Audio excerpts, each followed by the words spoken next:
Bienvenidas.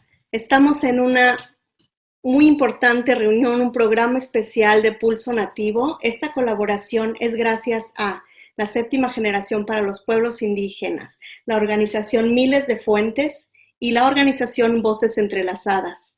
Y estamos hoy aquí para platicar con voces de mujeres guerreras del continente, mujeres indígenas del sur. Así que quédese y acompáñenos porque vamos a tocar temas de salud ambiental, salud colectiva y también formas de organización en tiempos del COVID-19. Sin más, yo me presento. Mi nombre es Brenda Pérez, de la organización Centro del Pueblo para las comunidades migrantes indígenas del sur. Y quisiera dar la bienvenida a nuestras queridas hermanas desde el sur. Vamos a los Andes con Shelly. Shelly, buenos días y buenas tardes en el sur. ¿Quieres presentarte, decir tu nombre y tu organización? Sí, muy buenos días. Sumaq Punchau Kachun Kunan Punchau. Muy buenos días para todos. Que hoy sea un día maravilloso entre toda la pandemia. Mi nombre es Shelly Cabrera. Soy coordinadora de la Red de Organizaciones de Jóvenes Indígenas de Ayacucho, Ñujanchik Maronijei no Xaninka, que es una red que aglomera 5 organizaciones entre quechuas y xaninkas, adscrita también a un proceso nacional de jóvenes indígenas, quechuas, aymaras, amazónicos, cacataibos. Y bueno, es un gusto poder hacer este tipo de diálogo que nos va a permitir visibilizar el trabajo que realizamos en comunidades y también la problemática a la que nos estamos enfrentando. Muchas gracias, Shelly. Y vamos subiendo en el territorio, pero también en esta madre que nos cuida. Así que adelante desde El Salvador, Aide Sánchez. Bienvenida.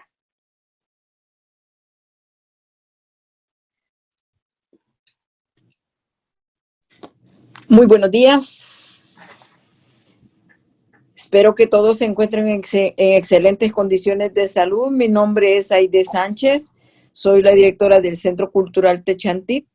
Coordino actividades de las comunidades indígenas aquí en Los Ángeles, pero también en El Salvador. Es para mí un gran placer estar aquí con ustedes esta mañana. Estamos sobreviviendo esta pandemia del COVID-19 y esperando que el Creador pues nos guíe en esta mañana y nos permita desarrollar las actividades que sean necesarias para poder mejorar las condiciones de vida en nuestras comunidades. Gracias a Seven Generation por todo el apoyo, especialmente para las comunidades indígenas de El Salvador. Gracias.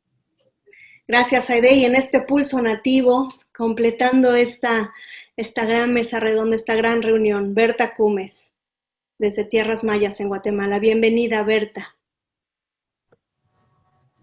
Gracias, buen día desde Guatemala. Soy Berta Cumes, soy mujer maya cachiquel. Soy integrante de la Asociación de Mujeres Ixpiacoc, una organización netamente indígena que trabaja en el altiplano occidente de Guatemala con las etnias cachiqueles y quichés. Trabajamos la parte de soberanía alimentaria, el buen vivir, la salud, el desarrollo económico local, la agroecología. Todo esto lo integramos también con la participación política de las mujeres, siempre enfocado a sus demandas e incidencia política. Muchas gracias. Muchas gracias, Berta. Y si les parece bien, empezamos con un primer tema de interés para nuestras comunidades, que es la salud colectiva, la salud de nuestros pueblos indígenas. ¿Cómo han mantenido en estos sitios desde donde ustedes están los sistemas de salud tradicional en tiempos del COVID? ¿Qué mensajes tienen estos sistemas para nuestras comunidades en el norte, en estos contextos? Si quieren, empezamos ahora desde el centro. Aide Sánchez. Bueno, cómo hemos mantenido nosotros nuestra salud ha sido realmente un gran reto. Es bastante difícil poder describir las circunstancias que hemos vivido. Sin embargo, hemos estado tratando de utilizar toda la medicina tradicional que tenemos en nuestras comunidades. Hemos utilizado nuestras hierbas, todo lo que podemos tener disponible, porque ha sido para nosotros bien difícil y para nuestras comunidades llevar a nuestra gente a los diferentes centros de salud. Y cuando los hemos llevado a los diferentes centros de salud, muchos de ellos han rehusado dar a nuestra gente la asistencia médica necesaria debido a que están saturados de gente y también no tienen la medicina que supuestamente cura el COVID. Debido a esas circunstancias de no tener la facilidad y la asistencia por parte del gobierno en la cuestión sanitaria, hemos tratado de inventar y tratar de utilizar las medicinas que nuestros abuelos y abuelas nos dejaron. En ese sentido, hemos estado utilizando bastante nuestras hierbas, nuestros tés. Hemos usado mucho el jengibre, la manzanilla, el ajo, los limones, la manzanilla, la canela, las naranjas, todas las cosas de la comunidad, y con eso hemos estado haciendo tés. También hemos utilizado bastante lo que son otros arbustos, como tenemos arbustos en la comunidad que nos ayudan y nos han ayudado bastante a sacar las fiebres de nuestras abuelas y abuelas. Lamentablemente muchos se nos fueron. No, al principio era bastante difícil porque no teníamos realmente, estábamos tratando de inventar una cura para el COVID y no teníamos realmente la asistencia del gobierno. Pero finalmente logramos nosotros componer diferentes test que nos han ayudado. Pero todos los test que hemos estado utilizando han sido test que han prácticamente salido de lo que nuestros abuelos y abuelas hacían en el momento en que nosotros como jóvenes o niños teníamos una gran gripe, o teníamos la toferina, o teníamos también la neumonía o la bronconeumonía. Entonces nosotros no estábamos después esperando que nos dieran una medicina por parte del gobierno, sino que estábamos utilizando todo lo que nuestros abuelos utilizaban. Y eso realmente nos ha ayudado mucho y ha hecho que nuestra gente sobreviva. El utilizar la medicina tradicional, el utilizar el conocimiento ancestral, prácticamente ha salvado nuestra vida. Cuando al principio el gobierno estaba diciendo que no podían utilizar X o B o esta otra cosa o esta otra medicina natural, realmente muchos se nos murieron, pero nosotros dijimos, bueno, si eso es una cuestión de los bronquios, es una cuestión que ataca nuestro sistema inmunológico, nosotros en primer lugar tenemos que tratar de levantar nuestro sistema inmune, y en segundo lugar tenemos que tratar de atacar en el momento adecuado o a temprano tiempo. Tenemos que atacar también lo que ataca nuestros bronquios y nuestros pulmones. Y en ese sentido, pues nuestros test y nuestros baños, ¿verdad? Y nuestros saumerios nos han ayudado bastante para que nuestra gente sobreviva.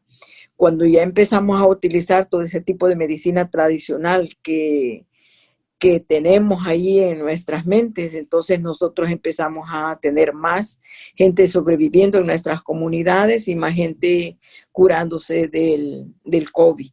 Sí, los líderes en nuestra comunidad estaban muy enfermos. Hemos tenido bastantes problemas, ¿verdad?, de salud. La mayoría de gente adulta, mayor, la gente de 75, la mayoría de gente nuestra sobreviviente de la masacre del 32, la mayoría se nos fue, se nos murió, pero realmente el conocimiento que nos dejaron fue un conocimiento bien grande, y ahí pudimos nosotros empezar a trabajar para tratar de encontrar una forma de curar el COVID sin tener que utilizar la medicina química, más que todo la medicina ancestral.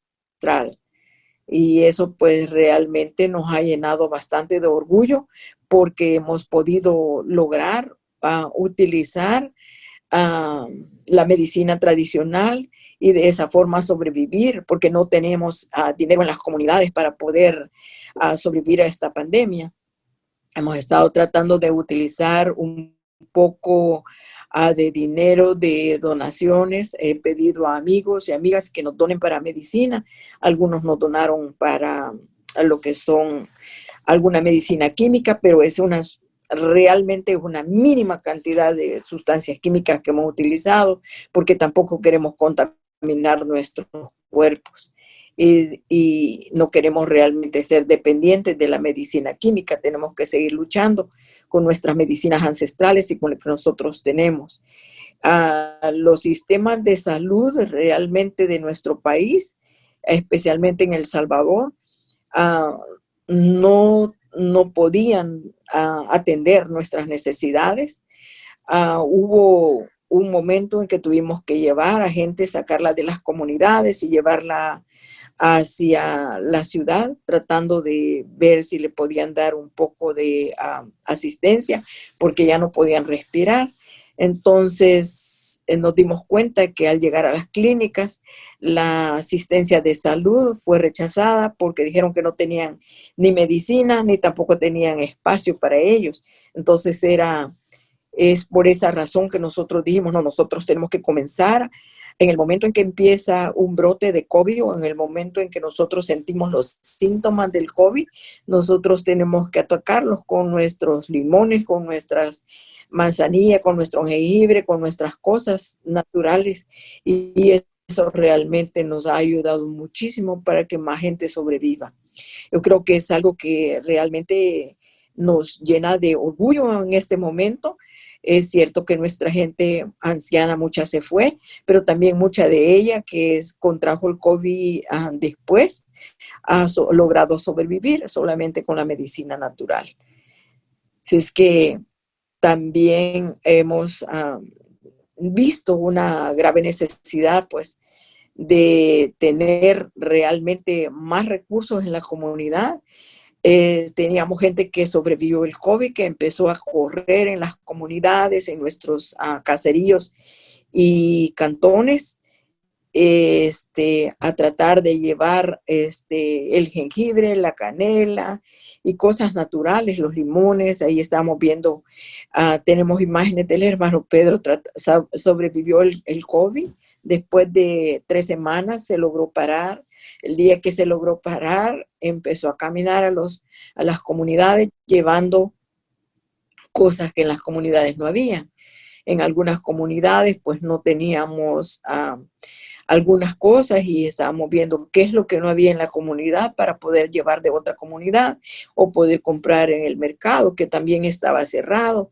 Entonces fue una situación bien caótica y todavía sigue siendo una situación bastante delicada, pero estamos echándole ganas, haciendo la lucha y tratando de asegurar que la vida de nuestra gente sea resguardada.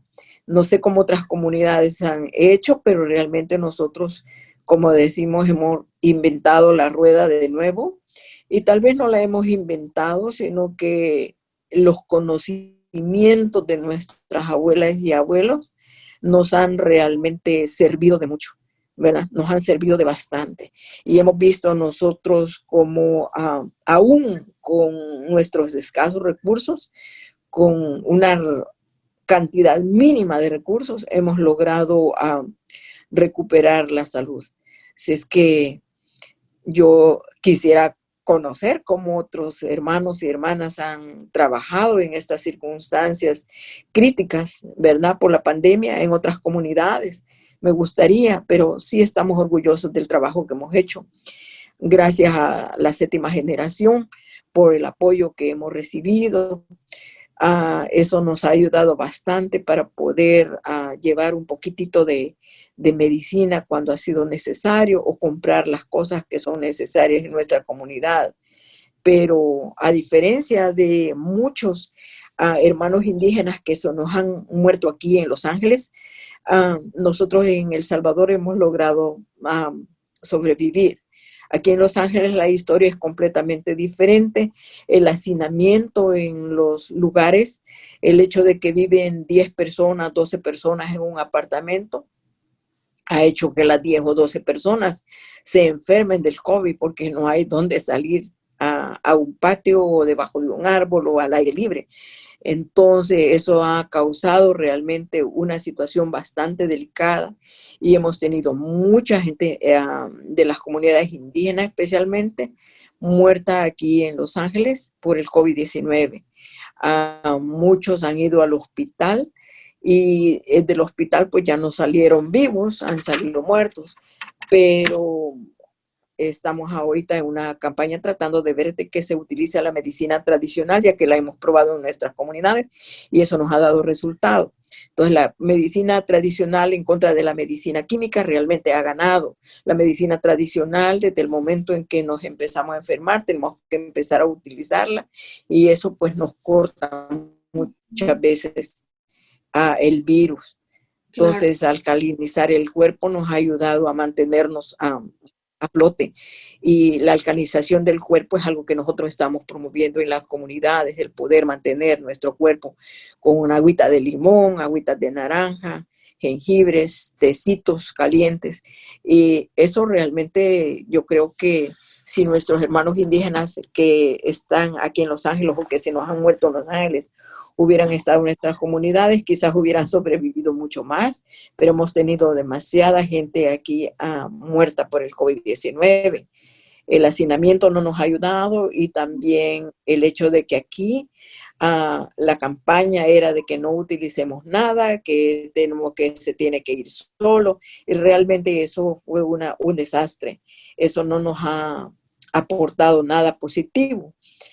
Eso nos ha hecho que nuestra comunidad aquí tenga mayores, quizás a muertes en un país llamado de primer mundo con tantos recursos, medicina y todo, en contra de países como de nosotros, de tercer mundo, sin recursos y sin realmente mayor dinero o sin dinero prácticamente.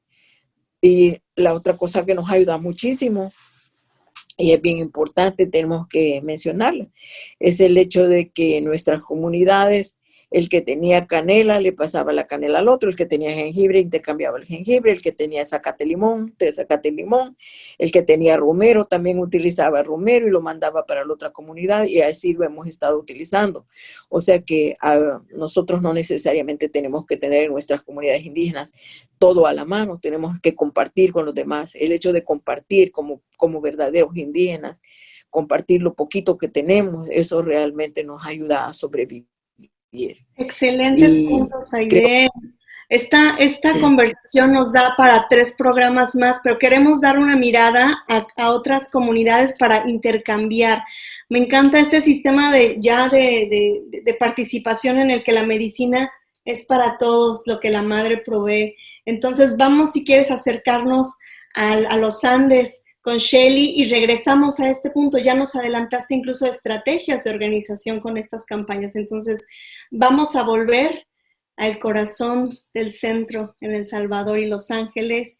Y por ahora vayamos con Shelly también para intercambiar cómo están los Andes, los jóvenes de Ayacucho, los jóvenes quechuas. Shelly, coméntanos cómo hacen para mantener su salud tradicional y en qué se parece a lo que Aide ya mencionó en cuanto a retos y en cuanto a prácticas tradicionales. Bueno, en realidad muchas de las cosas que nos han ido pasando se han ido pareciendo entre comunidades, ¿no? Y una de ellas es que, por ejemplo, la situación de emergencia en nuestro país, especialmente en la región donde yo me encuentro, todavía persiste, y eso a raíz de los contagios. Inicialmente los contagios en comunidad no se estaban visibilizando, sin embargo ahora es como que el que menos ya está infectado, ¿no? Y el que menos está infectado ya tuvo fiebre, ya tuvo los síntomas y fue detectado en la fase final. Entonces, yo voy a abordar esta parte en ciertas cosas. Por ejemplo, en nuestras comunidades, nosotros hicimos las visitas por el mes de julio y pudimos ver, ¿no?, que si bien hay mucho cuidado en el sentido de que se cerraron las entradas a las comunidades. Y para ingresar tenías que hacer primero una coordinación con los jefes comunales, con los presidentes, pasar un proceso de desinfección, tener la mascarilla, tener todos los implementos y recién ingresar. Eso pasaba en comunidad, pero cuando venías a la ciudad, pasaba lo que dice la hermana, ¿no? El hacinamiento, porque no todas las personas llegan solamente a una casa, en una casa pueden haber muchas personas. El otro tema que sí resultó muy preocupante para nosotros desde la red es el tema de la información y la atención en el tema de salud sexual reproductiva. Si bien antes podían las menores, ¿no?, acceder a ciertas capacitaciones sobre la salud sexual reproductiva, sobre el plan de vida, esta ocasión se ha visto limitada, o si no, más bien no se han visto este tipo de capacitaciones, y más aún, no sé si a raíz de esto se incrementaron los casos de violencia en nuestro país, los casos de violencia, pero no solamente la violencia física, sino también la violencia psicológica, que es la que no se ve y pocas veces se denuncia. Ahora, hemos visto muchas alertas de violencia, muchas muertes. Asimismo, no solamente el tema de salud se ha ceñido a niños o a mujeres, también a adultos mayores. En nuestra verificación de ir a comunidades y en nuestras alertas que hemos ido levantando, hemos podido ver que sí, en nuestras comunidades existe una gran desatención para adultos mayores quienes han recibido un bono, pero es insuficiente, ¿no? Yo entiendo que también los estados, en algunos países han ido dando bonos de ayuda, bonos de emergencia, que casi nunca ha llegado a poblaciones realmente necesitadas. Y esto porque no tenemos actualizado a nivel del país la data, ¿no? La información de quiénes realmente lo necesitan, quiénes no, o quiénes ya no lo necesitan, y bajo qué indicadores se mide, por ejemplo, la pobreza. Acá, por ejemplo, si uno tiene un televisor o un celular, ya no es pobre. Ahora, el tema de las postas. Actualmente nuestras comunidades no cuentan con médicos especialistas, y claro, no es para menos, el COVID ha cobrado vidas de todos, ¿no? Profesionales, comunidades, mujeres. Entonces, solamente se están atendiendo, por ejemplo, casos de COVID, y casos alternos o muertes por otros casos. Se ha dado incluso la información de que se están haciendo pasar como muertes del COVID y no especificando por qué se murieron estas personas. Ahora, sin embargo, la alimentación, que también está en el tema de salud. En nuestras comunidades tenemos reserva alimentaria, ¿no? Tenemos semillas, tenemos frutos. Sin embargo, a estas alturas, ya muchas de estas cosas se han ido acabando. En mi región ya se han reportado, por ejemplo, 4 incendios forestales en 4 comunidades distintas. Llamamos a las bases para preguntar cómo está la situación y vemos que las personas, nuestros hermanos, no pueden ir a sus sembríos, no pueden ir porque hay esta restricción del toque de queda, ¿no? En mi región es hasta las 8 de la noche, por ejemplo. Ahora, sí sentimos, y es un sentir desde nosotros, que esta pandemia lo que ha hecho es más bien agudizar las brechas existentes ya entre pueblos indígenas respecto a la salud intercultural o a la salud propiamente dicho. Porque si bien antes no teníamos un acceso adecuado, pues ahora el acceso ya es peor, es terrible. Respecto a lo que lo comentaba la hermana, y me pareció muy interesante porque sí, yo resulté infectada y estuve muy mal, pero no hubiera sabido de esto si no me hacían una prueba en el trabajo, ¿no? Me hicieron y di positivo, pero ante todo esto, como dice la hermana, ya yo había pasado un proceso de alcalinizarme, y esto por sugerencia de otros hermanos, ¿no? Que decían, hermanos, hay que ir tomando el quión, hay que ir tomando el ajo, hay que ir tomando esto y el otro. Entonces nosotros íbamos tomando, y muchos resultamos infectados, pero de pronto los estragos no fueron tan fuertes como en adultos mayores, como en otros hermanos, ¿no? Esto un poco sobre la situación en nuestras comunidades, sobre salud. Gracias. Shelly, ¿es posible ahora compartir tu pantalla si querías mostrarnos algo? Claro, esta es una de las comunidades de la red, que es Sarwa, en la que actualmente se vienen llevando actividades, pero como se ve en esta pequeña imagen, es con desinfección, ¿no? Se tiene que tener, los niños cuentan con mascarillas, hay un tema del aislamiento, no se pueden estar en lugares cerrados. Este es un parque de la misma comunidad en el que están realizando actividades. Y esta es más bien cómo es que nosotros desde la red, desde nuestro quehacer, hemos podido llegar desde poblaciones de niños, poblaciones de jóvenes, poblaciones de adultos mayores, ¿no? Este es el caso de un hermano Ashaninka en el BRAE, a quien hemos podido llegar con la poca ayuda que podíamos venir, que además ha sido pues desde la hermandad que tenemos con Dousa Ocurrencia. Esto yo creo que íbamos a ir complementando en las otras preguntas.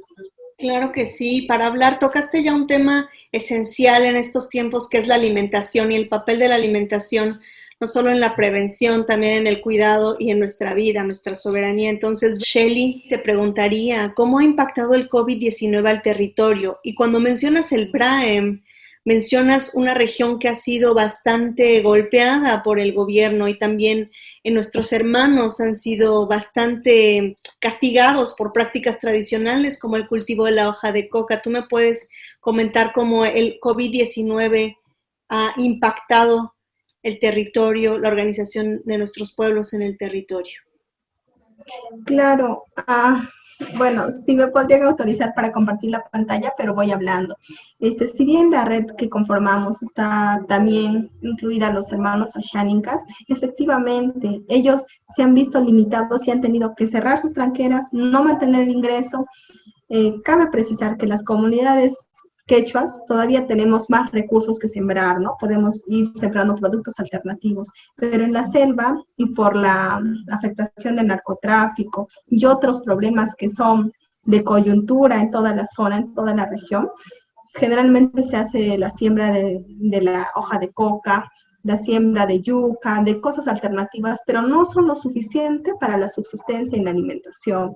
Entonces, sí, se han visto territorios afectados, pero otro tema también que se debe precisar es el tema de que, sobre pretexto del estado de emergencia, se han ido criminalizando las protestas, han ido deteniendo hermanos, esto ya a nivel del país, ¿no? Han ido deteniendo hermanos, abriéndoles procesos, haciendo una consulta previa virtual. Entonces, si antes no se tenía acceso a una consulta previa adecuada, ¿cómo es que ahora se pretende hacer una consulta previa virtual cuando no se tienen las condiciones de acceso ni siquiera para un diálogo adecuado con el Estado?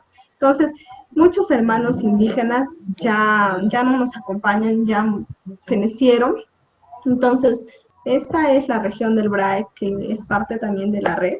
Son hermanos que tienen, bueno, existe alta natalidad, hermanas muy jóvenes que son madres, es el tema de la falta de información de salud sexual reproductiva.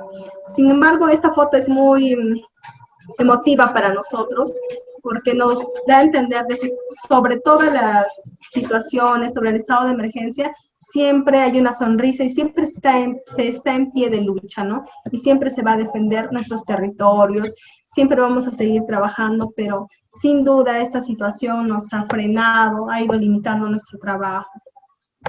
Entonces, respecto a cómo nos ha ido afectando, mira, ha ido afectando también en la generación de economías. Si antes la persona o los hermanos podían llevar a cierta comunidad cercana a vender sus productos, ahora no, porque nos han prohibido el acercamiento, nos exigen condiciones mínimas. Sí, podemos tenerlas, pero ¿bajo qué costo? Bajo el costo de un contagio, bajo el costo de la vida. Entonces, esta situación de emergencia nos deja pensando mucho más que somos las poblaciones indígenas para el gobierno y para el mundo, ¿no? Somos ciudadanos y si somos ciudadanos deberíamos tener el mismo acceso a oportunidades, el mismo acceso a las condiciones de desarrollo. Yo creo que con eso he podido responder. Así es, Shelly. Estas situaciones de consulta también se repiten desde México hasta los Andes. Estamos viendo en la que los gobiernos de manera ilegal, diríamos, imponen consultas para la participación de nuestros pueblos indígenas que ni siquiera están en el idioma adecuado, y que pretenden instalar estos megaproyectos. Pero vamos a regresar a la pregunta de la soberanía alimentaria, el papel fundamental de la alimentación en esta crisis de salud. Y Berta Cumes, queremos saber desde Tierras Mayas, nuestras mujeres organizadas y las familias allá, ¿qué testimonio nos comparten hoy sobre esto?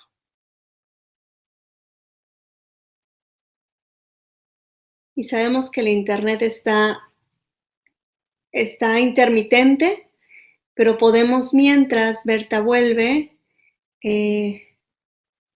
compartir con Aide este tema del el impacto en el territorio y de las luchas por proteger a la madre tierra y los planes del gobierno durante el COVID-19. Entonces tenemos una situación y un contexto de emergencia por un lado y por el otro tenemos a los gobiernos atacando pueblos indígenas. ¿Qué nos dices, Aide, mientras vuelve Berta, por favor? Durante este periodo de pandemia hemos tenido nosotros unas situaciones bastante críticas en las comunidades. El gobierno decidió que tenía que construir hidroeléctricas y aprovechó el periodo de pandemia para tratar de asegurar de que ellos construían sus hidroeléctricas. Cuando nos dimos cuenta de que no estaban dándonos una consulta, entonces empezamos nosotros a trabajar bastante fuerte, pero eso nos causó bastante otros problemas. O sea que el gobierno implementó políticas especiales para que durante el tiempo de pandemia las grandes transnacionales pudieran trabajar sus hidroeléctricas y su minería. Cuando supimos que iban a trabajar la hidroeléctrica, especialmente iban a afectar muchas de las comunidades indígenas sobrevivientes de la masacre del 32. Entonces nosotros estamos seguros que la razón era tratar de aniquilar a nuestros pueblos indígenas sobrevivientes del 32. Entonces, aún en confinamiento, en pandemia y con problemas grandes, nosotros estábamos tratando de agruparnos y tratar de defender nuestros derechos como pueblos indígenas y el derecho especial de consulta. Cuando nosotros comenzamos a hacer eso, rápidamente vinieron por parte de la hidroeléctrica, la gran transnacional, a decir, bueno, realmente se les está dando consulta. Pero ¿cómo nos van a dar consultas si estamos en confinamiento y el gobierno a la misma vez no nos permite salir a la calle, no nos permite reunirnos, no nos permite ni tener siquiera un grupo de 3, mucho menos vamos a estar en consejo reunidos? Esa fue una situación bastante delicada. Entonces, Centro Cultural Techantí, con apoyo de Seven Generation, agarramos, tratamos de apoyar de una forma más eficiente a la comunidad y a puros teléfonos celulares estábamos nosotros tratando de llegar a la gente para tratar de asegurar que no hubiera una consulta y que la alcaldía municipal y las autoridades supieran que nosotros estábamos en contra, ¿verdad?, de que se construyera la hidroeléctrica, pero a la misma vez contratamos un abogado de medio ambiente y otros hermanos que vinieron a tratar de ayudarnos. Tratamos de utilizar a la prensa y a la radio más que todo, para poder asegurar de que llevaran nuestro mensaje más arriba y decir, no, nosotros no queremos una hidroeléctrica, va prácticamente a secar todititos los campos en los cuales nosotros apenas rentamos para cultivar. Entonces, es una situación bastante delicada, lo cual vino a ponernos en más riesgo, porque después de que nosotros estuvimos en ese proceso de parar la consulta, que fue un proceso bastante grave, delicado y costoso, cuando estábamos en este proceso, el costo también de nuestra vida, de nuestras gentes, estaba en riesgo, porque en el tratar de estar yendo a las comunidades para que digan no a la consulta o no a la hidroeléctrica y parar la consulta, en ese momento muchos de nuestros líderes se infectaron y se infectaron de una forma en que tuvieron que estar confinados en las casas por un mes y algunos de los abuelos se murieron. Es una situación de desastre. Realmente yo creo que para nosotros lo que han hecho los gobiernos en tiempo de pandemia es un acto criminal en contra de nuestras comunidades. Saben que estamos en tiempo de pandemia, saben que nosotros no podemos agruparnos, que nosotros no podemos salir a la calle, que no podemos estar juntos, que se nos iba a llevar detenidos o se nos iba a apresar por estar reuniéndonos.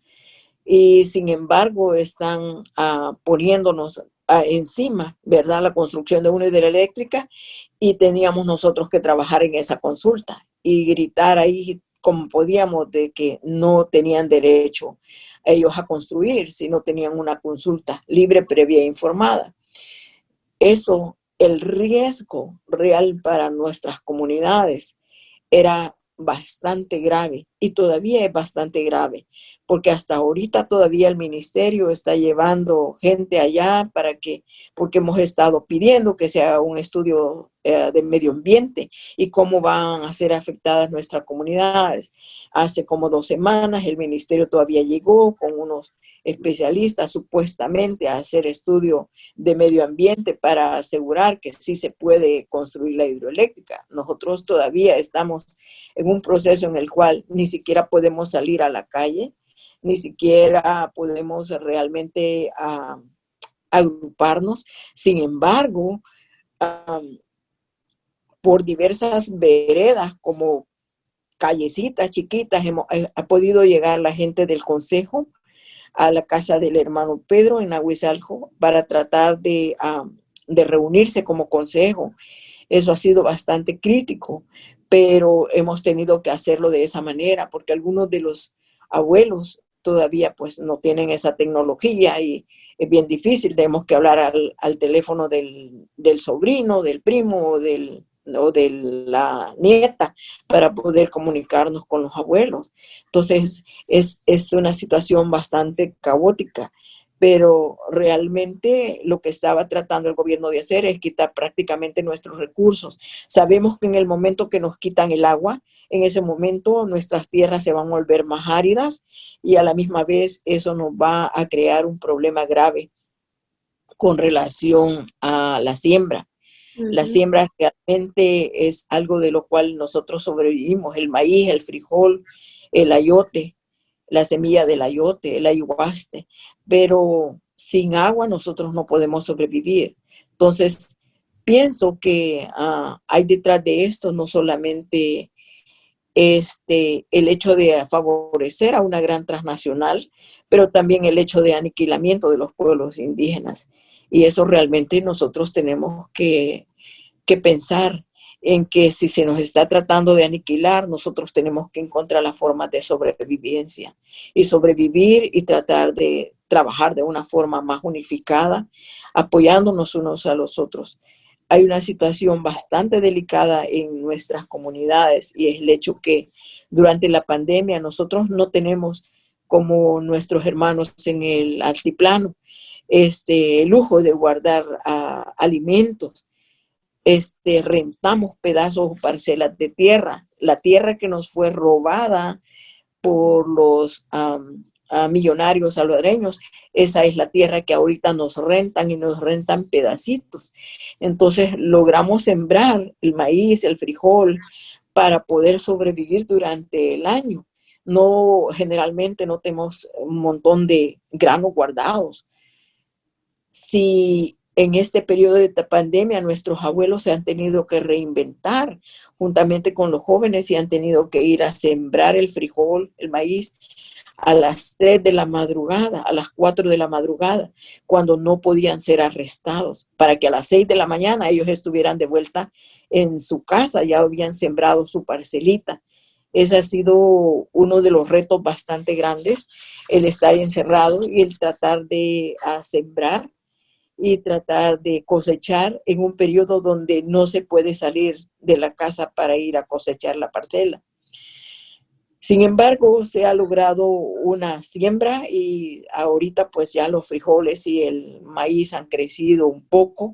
Algunos ya están cosechando, otros están a punto de cosechar, pero una cosa bien importante es el reto para nosotros como comunidades indígenas es el hecho de que, primero, tenemos un pobre sistema de salud o un sistema de salud no existente.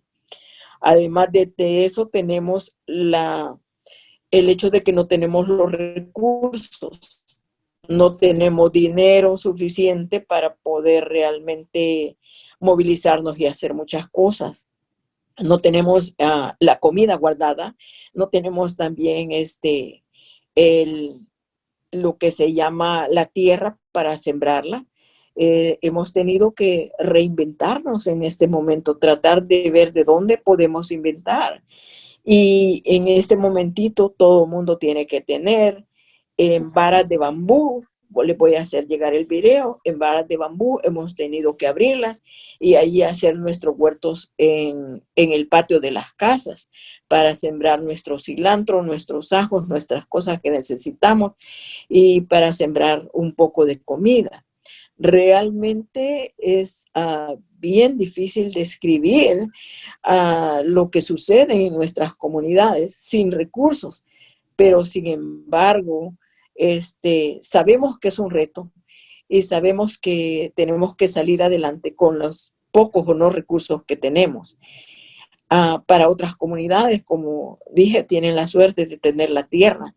Nosotros no tenemos la tierra.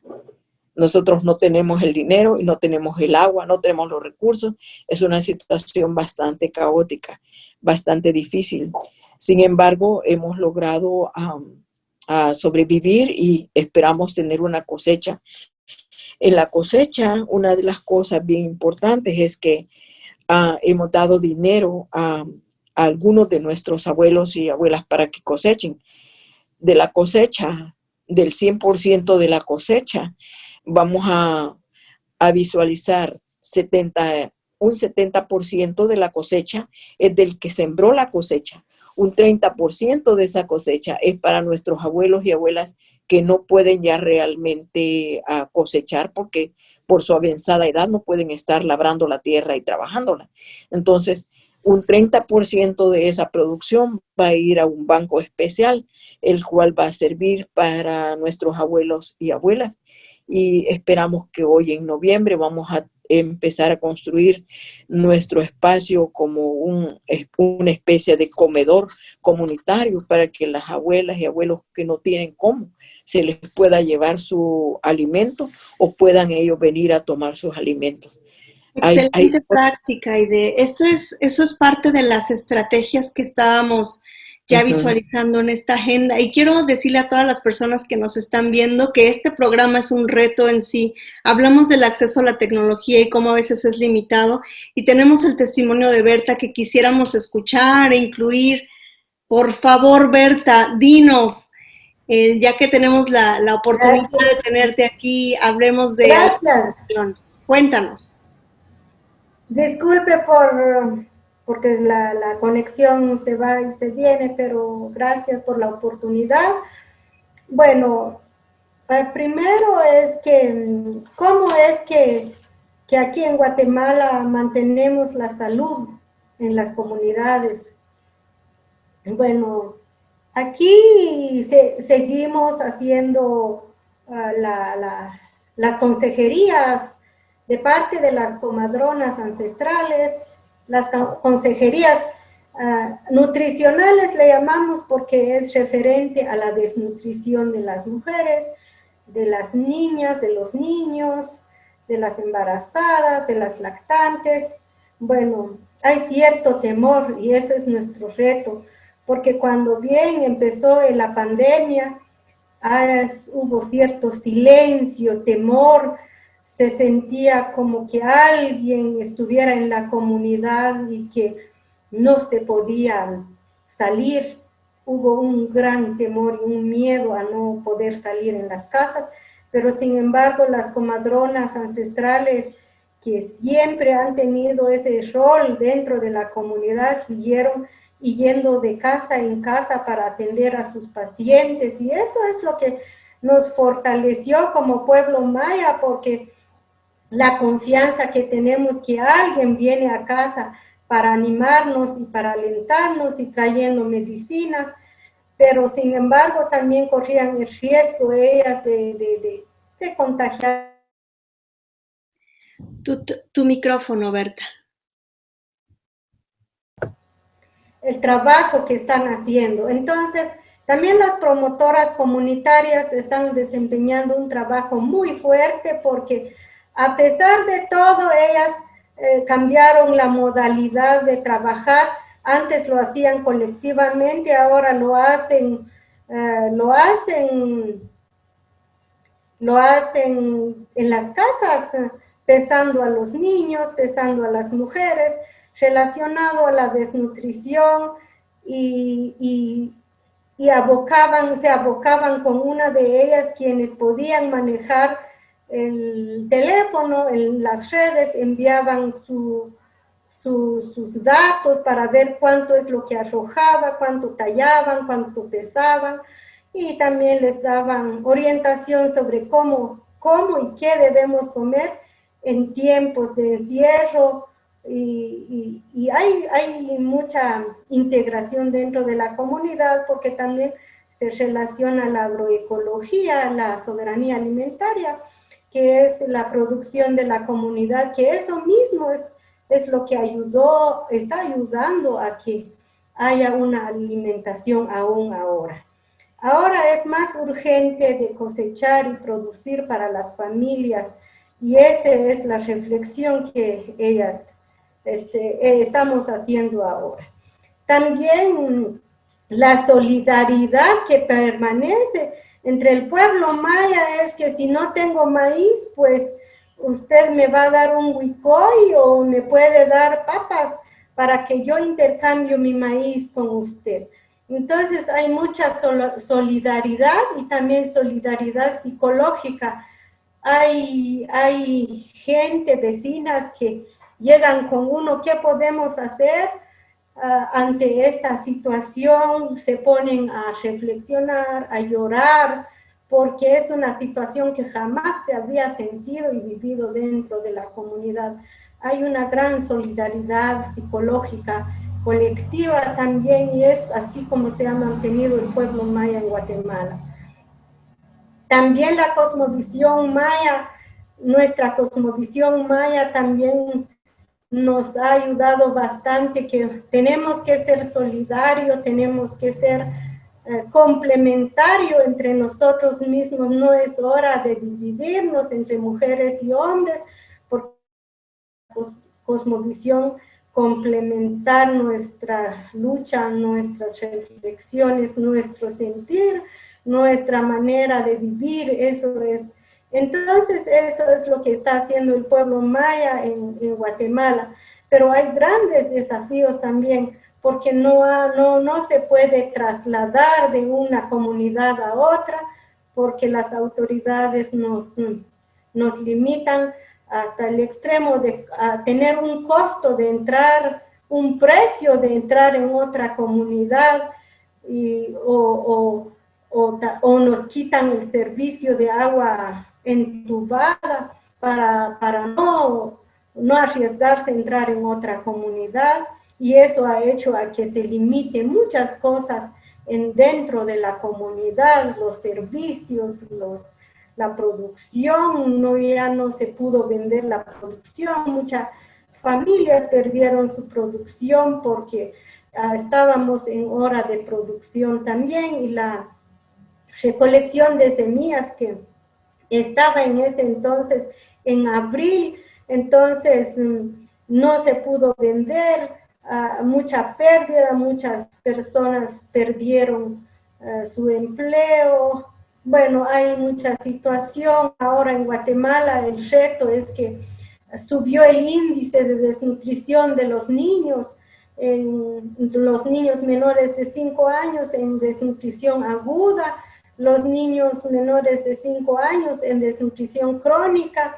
Si ustedes ven las estadísticas de Guatemala, han subido tajantemente las estadísticas, igual lo de las mujeres también, y así hay mucha problemática en Guatemala que son nuestros desafíos, son nuestros retos. Aún así, con nuestra lucha dentro de las comunidades, pero hay muchas cosas macros que ya les pertenecen a las autoridades y que no podemos hacer mayor cosa.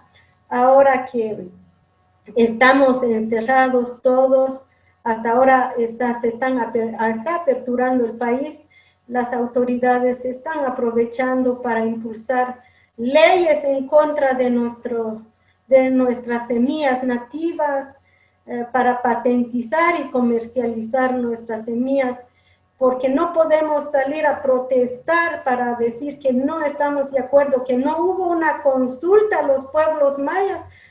Según el convenio 69 de la OIT, tenemos derechos para protestar y las consultas no se han llevado a cabo, pero ellos están impulsando leyes a costa de nuestra lucha, de nuestros derechos. Entonces hay una situación que son unos retos grandes y que cada vez no podemos salir, no podemos trasladarnos, y eso es lo que estamos viviendo en Guatemala. Sin embargo, estamos luchando, estamos haciendo todo lo que se puede.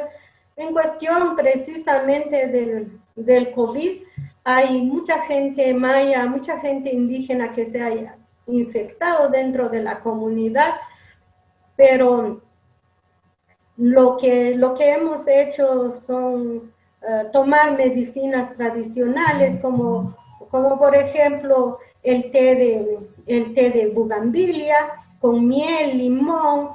Eso es lo que han estado.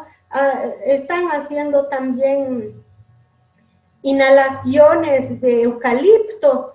Todos los días han inhalado eucalipto para abrir ¿cómo se llama? Para que entre el aire dentro de los pulmones. Entonces, todas esas cuestiones están haciendo la comunidad. Y hay otras medicinas que también están haciendo, el té de limón, el té de apazote. Bueno, hay muchas situaciones para contrarrestar, y hay muchas personas que a los servicios de salud, ya que estaba colapsado y tenían un gran miedo, porque muchas veces ellos acudían a los centros de salud, pero ahí se infectaban porque los servidores de salud ya estaban infectados y ellos llegaban, entonces se infectaban, y por eso hubo un gran temor, un gran miedo. Entonces dentro de su casa pasaron, muchos se curaron dentro de su familia, de sus hogares, y no tuvieron que pasar por esos hospitales. Y los indicadores que las noticias hablan de Guatemala no son todos esos números, porque hay muchos más números dentro de la comunidad que nunca fueron reportados, pero que ahora ya fueron recuperados, y algunos que sí murieron porque padecían de otras enfermedades, ahí sí los tuvieron que reportar, pero mientras las otras familias, las otras personas pudieron recuperarse con medicinas tradicionales, y aún no teniendo aún síntomas, ellas están tomando esas medicinas para prevenir cualquier enfermedad. Gracias. Berta, Shelly, Aide, vayamos cerrando esta primera entrega, el pulso nativo en el COVID-19 y la salud, y abramos los micrófonos todas para ir cerrando estas grandes conclusiones, estas grandes lecciones que ustedes enviaron hoy a las personas que están escuchando este programa. Sin duda sobresale el intercambio, la solidaridad, el poder de la medicina tradicional, no solo para tratamiento, pero para prevención, alcalinizar el cuerpo, como dicen, un pensamiento colectivo ancestral y esa cosmovisión que hace que incluso el aniquilamiento en tiempos de pandemia de parte de los gobiernos, con megaproyectos y leyes, no avancen, que haya una real protección, una resistencia también ancestral, hay que decirlo. Vamos concluyendo. Estas lecciones dan para muchos programas más.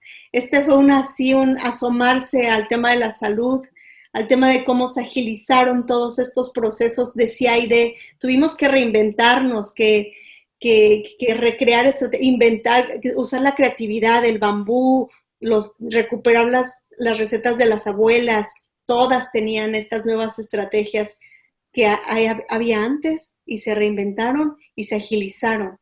¿Estarían de acuerdo en pensar que el capitalismo como tal ha sido una pandemia y se agilizó también en esta temporada? ¿Estarían de acuerdo en que así como se aumentó la brecha, decía Shelley, la desigualdad se mostró tal cual y se aumentó, también aumentaron las estrategias, aumentaron las posibilidades de intercambio? ¿Estarían dispuestas o de acuerdo a pensar que la pandemia, si bien nos está mostrando está mostrando las carencias, está mostrando sobre todo la real fase del gobierno que busca aniquilar a los pueblos? Si antes lo hacía gradualmente, esta vez ya es de manera inminente y con estos megaproyectos. A ustedes la palabra, vayamos cerrando esta mesa. ¿Qué mensaje final y lección le quieren decir a las personas que están viendo este programa? ¿Cuál es el poder de su palabra? ¿Quién dice yo? Yo quiero decir a la gente que nos está viendo que creamos en nosotras mismas, creamos en nuestra esperanza, en nuestras luchas, en nuestros conocimientos, y que prevalezca los conocimientos y las prácticas ancestrales para sobresalir sobre esta pandemia, porque muchas veces han sido exageradas las noticias para intimidarnos, para callarnos, para que nosotros no hagamos mayor cosa en cuestiones de nuestros derechos, pero siento que sigamos luchando y sigamos prevaleciendo nuestra participación también. Entonces, aquí estamos y yo creo que somos muy fuertes y tenemos que seguir adelante. Eso es el mensaje que quiero dejar. Muchas gracias, Berta. Se une este mensaje desde los Andes, Shelley. Bueno, en realidad yo quiero, es muy cierto lo que dice la hermana. Creo que lo primordial es primero saber quiénes somos, que estamos acá y somos fuertes. Y esta frase, ¿no? No somos uno, no somos dos, somos indígenas en resistencia. E indígenas no solamente hay en México, en Guatemala, en Perú, indígenas hay en todo el mundo, porque somos comunidad. Sin embargo, como decías, la pandemia ha mostrado la realidad de muchas de nuestras naciones, pero también nos ha llevado a pensar cosas desde jóvenes, ¿no? Y desde ciudadanos. ¿Cuál es nuestro compromiso con este tiempo? Entonces, en base a esto, yo quería mostrarles este trabajo que como red hemos ido haciendo, que es el acercarnos más a nuestras comunidades, ya sean ashánicas, quechuas, ¿no? Llegar hasta la misma comunidad a trabajar, llegar no solamente a los que eran parte de nuestras organizaciones, sino también a las comunidades que son parte de la red. Entonces, a hermanas, adultas mayores, hermanos, niños, y ahí están, ¿no? Que quizá ellos son el futuro nuestro, pero qué feo que estén afrontando esta situación. Quizá aún todavía no lo comprenden, pero ahí están también luchando, ¿no? Y también esta situación que nos permite mostrar cómo está realmente, ¿no? Acá podemos ver que la hermana no tenía condiciones básicas de vida. Hemos podido llegar también como red y frontalmente siempre vamos a estar en defensa de nuestros territorios, ¿no? Desde todas las identidades, generando cambios. Esta es una organización, parte de la red, que trabaja el tema de educación porque las condiciones en nuestras comunidades para el acceso al Internet son deficientes. Entonces, ¿qué hacemos nosotros para paliar esto? ¿Qué hacemos para solucionarlas? Entonces, los hermanos se han reunido en un campo deportivo y han ido ayudando en las tareas a los hermanos menores. Entonces, concluyendo, somos indígenas en resistencia, estamos en lucha, y una frase muy bonita en quechua es Purichcanikurajmi. Seguimos caminando y aquí estamos, hermanas. Muchos abrazos. Muchas gracias a todos los que nos han escuchado. El legado indígena de andar hermanados, de ayudarnos los unos a los otros, es un legado en comunidad, es parte de nuestra humanidad. Muchas gracias. Gracias, Shelley. Mamá Aide Sánchez, nuestra querida Aide, el poder del pulso nativo. Dinos, Aide, ¿con qué concluimos? Tu micrófono, hermana. Lo más importante, y creo que lo que nos ha dejado esta pandemia, es el hecho de que nosotros somos indígenas, somos inteligentes, somos creativos, tenemos habilidades, tenemos destrezas y más que todo tenemos ese corazón para ayudarnos unos a los otros. Con eso nosotros hemos podido realmente sobrellevar estas circunstancias tan críticas y difíciles que hemos tenido en nuestras comunidades. Porque hemos aprendido que el pan de uno es el pan de todos. Hemos aprendido también que la medicina que tiene uno en su jardín la puede compartir y puede hacer que el otro sane. Hemos compartido que conocimientos que nos dejaron nuestros abuelos, nuestros ancestros, conocimientos que realmente son milenarios y que todavía siguen realmente dando mejores resultados que la medicina química, sin dañarnos a nosotros mismos, a nuestro ambiente y a nuestro cuerpo. Nosotros tenemos que saber que en el momento en que estamos en situaciones bastante difíciles y bastante críticas, nosotros como pueblos indígenas hemos podido sobrevivir y vamos a poder sobrevivir siempre y cuando nosotros nos apoyemos. Pongamos el hombro uno sobre el otro y del norte a sur, de Abya Yala, vamos a poder realmente caminar juntos, caminar unidos, vencer los retos, luchar por nuestros derechos y no permitir que se nos siga viendo como seres humanos de segunda clase. No permitir que se nos siga robando lo que es nuestro. Y, en primer lugar, no permitir que se nos minimice a nosotros, sino que nosotros mismos tenemos que levantar nuestra cabeza en alto. Tenemos que tener esa conciencia, ¿verdad?, indígena, y saber que nosotros somos seres humanos con derechos, con deberes, con obligaciones, pero más que todo, tenemos que ser respetados por los demás, por quienes somos. Somos seres inteligentes y llevamos un conocimiento que realmente muchos envidian y muchos nos quieren quitar. Nuestra medicina ancestral ha venido, la gente de las compañías farmacéuticas, a la comunidad, a tratar de ver cómo nos estamos curando, cómo nos estamos mejorando. Nosotros tenemos que ser celosos con lo que tenemos que compartir, pero también con las compañías estas tenemos que ser celosos. ¿Por qué? Porque nos vienen a quitar nuestros conocimientos para convertirlo en algo que solo va a ser de beneficio a las grandes transnacionales. Y eso no puede ser. En primer lugar, nuestras habilidades, nuestras destrezas tienen que ser utilizadas por el bien de la humanidad entera. Y eso realmente no debe de ser costoso. No tenemos que tener una medicina de $100 o $200 para poder mejorarnos.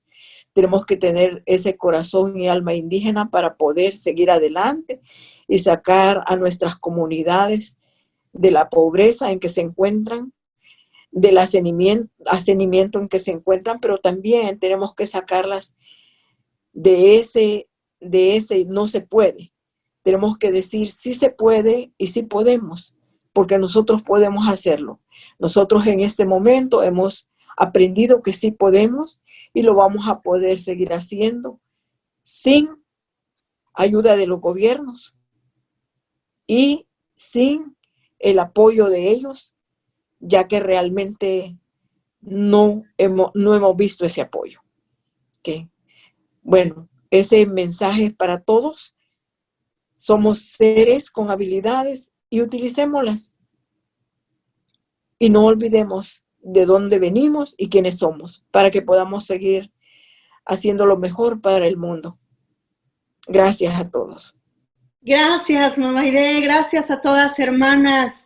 Con ese poder vinieron a acelerar el pulso nativo en este idioma que fue impuesto, pero que ahora reapropiamos y utilizamos para comunicar estrategias y resistencia.